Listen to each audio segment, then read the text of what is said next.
Hi there, guys. I'm Matthew McFarlane. I am a biology student at an undisclosed university. Today we are going to be, let's just get right into it. Today we are going to be looking at a Kurzgesagt video. What happens if the moon crashes into Earth? Now, this is not an existential threat. This is not an imminent threat. This is not something we need to worry about. But I know Kurzgesagt, and I know they like to mess around with like world-ending things. Um, yeah, let's just get right into it. If you like the video and you want to see more like this, drop a like and sub down below and turn on notifications so you don't miss the next reaction. I always like to provide insight. If you didn't like the video, please let me know down below what I can improve on. And if there's something you would like in particular you would like me to react to, even if it's outside of my scope, I'd very much take it under advisement. Let's go. Today, we are answering an age-old, very scientific and important question. Scientific and important What if the question. moon crashes into Earth? It's more interesting and weird than you probably think. Let's start with the basics. Why isn't the moon on its way to crash into us already? Firstly, it is, but number one, why is the moon on a perpendicular? Why is the moon moving perpendicular to the Earth's surface? How would it just escape its Let's orbit start and with the do that? basics. That's not Why isn't the possible. moon on its way to crash into us already? Like you would need to take away all of its orbital velocity within an instant. And the monkey has a bowling ball. Jesus. Okay. We know that Earth's gravity pulls everything towards it, including the moon, but somehow it stays up, as if suspended by some opposite force. Before they say it, and I know they're gonna address it, there is no opposite force. And we learned this in physics. Centrifugal force does not exist from an inertial frame of reference. Meaning, if you are on the merry-go-round and you feel yourself getting pulled outwards, yes, that force exists for you. But for someone standing at the side of the merry-go-round, they do not observe that same force. That force, centrifugal force, is just, it doesn't exist, right? Like from an inertial frame of reference, which is the frame of reference we tend to take all of our measurements from. I know that's not a very thorough explanation, but the reason the moon doesn't fall to the earth, air resistance. There's no air and it's falling towards the earth. It's falling away from the earth as quickly as wait. It's falling away from the earth as quick. Basically an orbit is falling without hitting the ground. And I think they're going to address that here. They'll probably explain it much better than what I just have. But there is no other force countering gravity. Nope. Instead, the trick to staying up is a sideways motion that we call an orbit. You see orbits every day. When you throw a ball, it makes a tiny little orbit. That's an interesting way The to only think difference about it. between the Lunar ball's eclipse of orbit the and the baseball. moon's is that Nice. it makes a tiny little orbit. The only difference between the ball's orbit and the moon's is that the ball eventually hits the ground. But if you throw it fast enough, it won't. Basically, the reason is speed. That's an 30,000 If you could throw your kilometers ball per hour. fast enough, How fast it is a would bend around the jetliner? world and come back to you. If there were no air slowing it down, it could orbit forever. And this is what the moon does, falling sideways around Earth very fast with no air slowing it down. That's a better orbiting Earth explanation. every 27 days at 3,600 kilometers an hour. Just under once a So, month. for the moon to just stop in its orbit and plummet to the Earth would break more laws of physics than we have time to explain. Exactly, and they love to toy around with laws of physics, so you can understand how improbable and just how ludicrous something like that happening would be. Excuse me. So, how do we crash it into Earth? In a nutshell, to change an object's orbit, you need to change its speed, which changes where gravity takes it. Yeah. But even small changes require enormous forces, which is why all the large objects in the solar system are so stable nowadays. And moving away from even large objects, let's think about all the satellites that are in near Earth orbit, right? Or low Earth orbit. Low Earth orbit. Those satellites and those pieces of debris are not coming down without us taking them down. Because once you're in an orbit, like it's very difficult to get out of orbit. Normally, you would use rockets to do a burn. I think it's a retrograde burn or something like that. It's been years since I've played Kerbal Space Program, but these are pieces of debris and inert objects. They can't correct their orbit, so they're gonna stay up there until we take them down. So once something is in orbit and outside of the atmosphere, it's pretty much gonna stay there. We might as well say forever. According to science, the moon is big and very massive. According to Even igniting science. billions of rocket engines all over its surface would barely move the moon. It looks like nothing short of magic will make the moon fall, so we'll use a magic spell Wow, that they're not slows down even the moon gonna- so much that it changes its orbit and spirals towards Earth. To get the most from the experience, the moon will take exactly 1 year before it hits Earth. Ready? 3, 2, The fact that even they can't explain this away and they have to use the word magic can only tell you how improbable of something this is. The moon's orbit is naturally decaying now. Like within, I think, billions or maybe even trillions of years, the moon will be like noticeably closer to us. Is it drifting towards us or away from us? I would imagine it's drifting towards us because I know at some point within the future, total solar eclipses will no longer be possible. And that would, yeah, that means the moon's coming closer because it would be smaller. 1. Magic. Oh dear. Oh, the Month dark. 1. For the first few days, nothing really changes. The moon gets a tiny bit brighter, and scientists get confused, but the rest of us Confused. don't notice anything They different. would know The immediately. only noticeable real effect of the moon on the Earth are the tides. I Tides didn't even exist because think while about Earth pulls on the moon's gravity pulls back on the Earth. Since the strength of gravity gets weaker with distance, different parts of the Earth feel a slightly different pull. Yes. Which causes the Earth, especially the oceans, to bulge when the moon is above them and contract a little on the sides when it's not. Can I just ask a question quickly? And this is probably something that has a relatively simple answer, but it also has something to do with like the Lagrange. Oh, I can't speak English today. The Lagrange points, like L1, L2. I believe the James Webb Space Telescope is in L2 at the moment. Why does it pull on, like, why is the water bulging on the opposite side of the Earth from the moon? You know, because if we go back to this diagram, right, it should be pulling it everything towards the moon. Like, intuitively, why is it bulging on Different both parts of the Earth sides? feel a slightly different pull, which causes the Earth, especially Answer in the the oceans, comments. to bulge when the moon is above them and contract a little on the sides when it's not. As Earth rotates every day underneath the moon's influence fluctuates, causing the water level of the oceans to rise and fall by about half a meter twice a day. That's not that bad. But with the moon drawing ever closer, high tide gets higher every day. At first barely noticeable, within a month the moon has covered half the distance to the Earth and ocean tides have grown to 4 Fine. meters. 4 Every day, meters, fine the high shelter. tide comes and waves flood coastal cities. And there's no end in sight. With the moon Ooh, Cape Town's gone. I would be dead. drawing ever closer, tides rise ever higher, inundating another city and more inhabited land with salty water every day. Oh dear, it's salty water. I didn't even think about that either. Yeah, crops would all be affected. Like biology, like all living organisms on Earth would obviously be affected by this. But like plants, crops, all dead. Everything, all agricultural sites close to the coast, gone. Gone. Like you can't just bring salty water into like crops. Month 2. You need fresh water. By the end of month 2, the moon has covered 2/3 of the distance to Earth, and global 2/3, but it's only 2 months in. Oh, it's probably an infrastructure exponential is thing. crumbling as tides rise above 10 meters, Oh. displacing up to 1 billion people who happen to live near the coastlines. As ports become inoperable, shipping grinds to a halt. Not only will it slow down the delivery of Kurzgesagt products, but also less exciting things like food. Global communications fall into disarray. 95% of the internet is carried by ocean crossing cables, and while these largely don't mind the water, their terminals on land do. Oh, Living inland doesn't guarantee safety either. what? Tidal bores cause rivers to flow backwards, carrying salt water to contaminate surface and groundwater supplies. Everything that every civilization or agricultural every piece of agriculture that depends upon rivers, Nile banks gone, Amazon banks gone, all of that gone.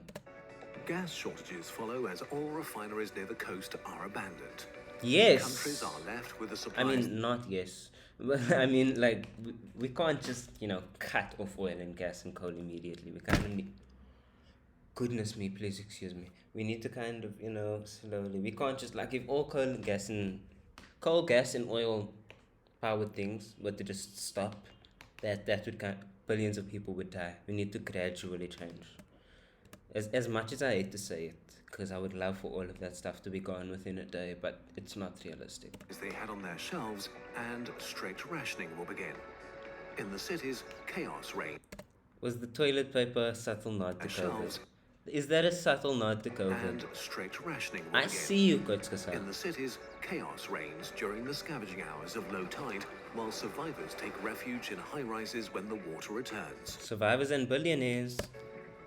Month 3. Is that pig a nod to high Animal rises when the Farm? I hope it's a nod returns. to Animal Farm. Month 3. 3 months in, and the moon is close enough to disrupt communication and navigation satellites. While it's normally far too distant for its gravity to cause any major problems for our satellites, the closer it gets, the more warped their orbits become. And some of them would fuel for probably, orbital fly into the Earth as well, causing it wouldn't be like dinosaur killing asteroid levels of destruction, but it would be destruction. Orbital corrections, yeah. So like what I was saying earlier, the pieces of debris and satellites in orbit that are decommissioned, they can't perform orbital corrections because they don't have fuel. So they're going to stay up in there in orbit, or in this case, they're going to careen out of control. corrections runs out, satellites careen out of control. Months 4 and 5. On Earth, the tides are rapidly growing to about 30 meters and will be reaching 100 meters in height in a few short weeks. Oh dear At low lord. tide, the ocean recedes hundreds of kilometers, exposing the continental shelf like vast deserts, while at high tide, walls of water drown agriculture, houses, and skyscrapers. They drown skyscrapers. I'm not gonna lie, and there's a bit of a tangent, but if if a tsunami were to occur, which won't happen where I live, because I live in a quite a particularly tectonically stable area. I don't even know. I can't English today. Excuse me. But I would want to be one of the people who when the tide recedes before the tsunami and you see the entire continental shelf and you see the seafloor. I would kind of want to see that. Although don't do that. Find shelter immediately unless you have a death wish. But I would want to see it. And now, almost 5 months in, the apocalypse has finished its warm-up Damn, act. that was a warm-up. Since the Show me what oceans you are got. on average only 3 kilometers deep, the tides have reached their maximum. Up until now, the water in the oceans could flow, absorbing most of the moon's gravitational Oh no, the squeezing, but now the earthquakes. Earth itself Yeah, because those tidal forces, they pull on, they don't care what kind of mass they're pulling on. So now they're going to start pulling on the earth, and that's going to not be very good. is really feeling the squeeze of the ever-approaching moon. These aren't so much tides of water, but tides of rock. The squeezing of the planet combined with the weight of quintillions of tons of water sloshing Quintillions of tons of water. As far as I'm aware, there's just over 1 billion cubic kilometers of water in the world's ocean. So I don't know where they're getting quintillions of tons from. Interesting. on and off the tectonic plates creates enormous stresses below and begins to cause earthquakes of increasing magnitude and intensity. It's impossible to say how serious these earthquakes might be or where they occur, but like a child jumping on their bed until it breaks, no good can come of it. What an analogy. Strong tidal forces lead to volcanism on other planets and moons. On Earth, squeezing the planet disrupts the magma reservoirs inside Earthquakes the and crust, volcanoes, triggering yeah. sizable climate-altering eruptions in Chile, New Zealand, Yellowstone, and elsewhere. Meanwhile, watching patiently above is the moon. Still no bigger in the sky than a small cloud. Within 70 Really? Would it not get as big as you see it in movies? Also, I'm not calling for this. There's not a call to action, but when is Yellowstone gonna erupt? People think that Yellowstone erupting would be a world-ending thing. It wouldn't even be an America-ending thing. Of course, it would be devastating and thousands of people would die, but it's not a world-ending phenomenon. I don't think we would even have a year without the summer. Moon. Still no bigger in the sky than a small cloud. Within 75,000 kilometers of Earth, it is bright enough to illuminate the night sky like twilight. Months Oh 6 dear. and 7. After Getting half a really year, close. the Moon is entering the space once occupied by geosynchronous satellites, where it orbits Earth every 24 hours. Okay, so it is exponential. It's not like 6 months in it has covered half of its journey. It covered half of its journey in the first month already. It appears to float at one spot in the sky, unmoving, cycling through a full Oh, set of it's phases tidally every day, locked. but only visible to half the planet. With the Moon stationary above the Earth, the tides seem to freeze in place. Half the world I don't know if flooded, tidally locked. I half think the with moon's already tidally locked to Earth since we only see one side of it. So I don't know what the term for this would be. Ooh, drowning the pyramid. This is biblical. Find Noah and get him to build you an ark. dude. water seemingly returned to the sea, as if Earth is holding its breath to prepare for the worst.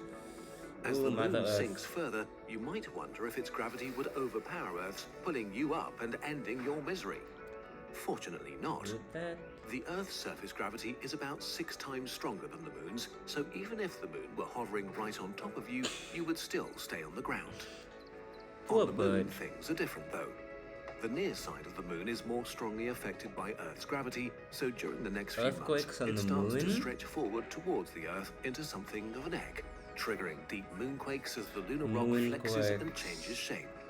Though barely noticeable now, this squish will grow to hundreds of kilometers in a matter of months. is the moon gonna Months 8 explode? to 11. At this point, the apocalypse has arrived, and we can summarize the months before the crash as everybody left has a really bad time. I can only imagine they would not even like. I would say probably a good portion of the Earth is no longer like a good portion. A good portion of the Earth's population is no longer. It would probably just be billionaires and extremely lucky people. The tides sweeping over the Earth slow down and then reverse their direction because the Moon now orbits Earth faster than it rotates. The planet will experience an abundance of earthquakes and volcanism. Massive amounts of volcanic aerosols rise high into the stratosphere, shiny enough to reflect sunlight back into space. What little light gets through is rust red and is periodically diminished by daily eclipses. The result is a rapid This global is cooling with acid rains biblical. and summer snows killing even the hardiest plants. The clock runs out on civilization. Billions have perished while an X-shaped moon is still drawing closer. Let's get ready for the grand finale. Okay, so would we be able to recover from something like this? Is my question. Like after it ends, would we be able to like bring ourselves together? Like, would every living thing on Earth be exterminated? Month 12. Finally, Oh, at the end of the dear. year, the moon has reached the Roche limit. That's the point where Earth's gravitational pull on the moon is stronger than the moon's own gravity. Things on the lunar surface start falling towards Earth, and by the time it so it crosses goes the 10,000 other kilometers, way. the entire moon disintegrates into rubble, smearing itself into a massive ring system around the Earth. That's very interesting animation for Kurzgesagt. That seems almost out of place. That's it, because all of this stuff is super cartoony, but that seems like Earth, it was made in a physics and by the engine. time it crosses Like you see how everything is very cartoony and has like soft edges and things. Now look at the 10,000 moon kilometers, getting itself the up. entire moon disintegrates into rubble, smearing itself into a massive ring system around the Earth. Almost looks like the textures are broken. So it wouldn't actually hit the Earth. I mean, I get from the thumbnail of the video that it wouldn't actually go directly into the Earth. But whoa, that would be a spectacle. Thousands of tons of lunar dust only contributing to the volcanic ash that is already in the atmosphere. We're going several years without a summer here. Fortunately, the moon's disintegration means the misery on Earth has ended. No Has it? moon means the general apocalyptic nature of things comes to a halt. The oceans recede, flowing off the land one last time. Any survivors are treated to a view of tremendous arches spanning the sky, Whoa. glimmering in the sunlight, illuminating the night sky more brilliantly than any full moon ever could, while meteor showers of moon dust fill the sky. It's hard to say what happens next, but the tranquility may be short-lived. If too much moon dust rains down, friction heats the atmosphere, possibly boiling the oceans. If not, You see, there's actually quite there's quite a misconception amongst a lot of people. The dinosaurs died because of an asteroid, of course, but it wasn't just like the asteroid smashes the whole thing, the Earth shakes and it. No one, like, if you think about it, how do you think the dinosaurs died, right? When the asteroid came in, when the Chicxulub asteroid hit Earth, it obviously, a lot of dust and debris flew out into the atmosphere, and what goes up must come down. So it would go up, go into the atmosphere, and that debris would all rain down. The friction that debris creates with the atmosphere would obviously heat up the atmosphere. So a majority of the dinosaurs on Earth actually burned to death. Like, that's kind of crazy to think about. It's kind of sad to think about. the enormous shadows cast by the rings, combined with all the volcanic and meteoric aerosols, block even more sunlight, and a period of runaway cooling could begin that freezes much of Earth's surface solid. Oh, screw a year without a summer. I guess we're going into the next ice age. In any case, at some point, people will emerge again, from submarines or bunkers or mountaintops. They will not have a great time before rebuilding civilization, So they could and their rebuild success is not civilization. guaranteed, but at least they'll be trying to do so with beautiful rings in the sky. Human resilience is unparalleled. Whoa!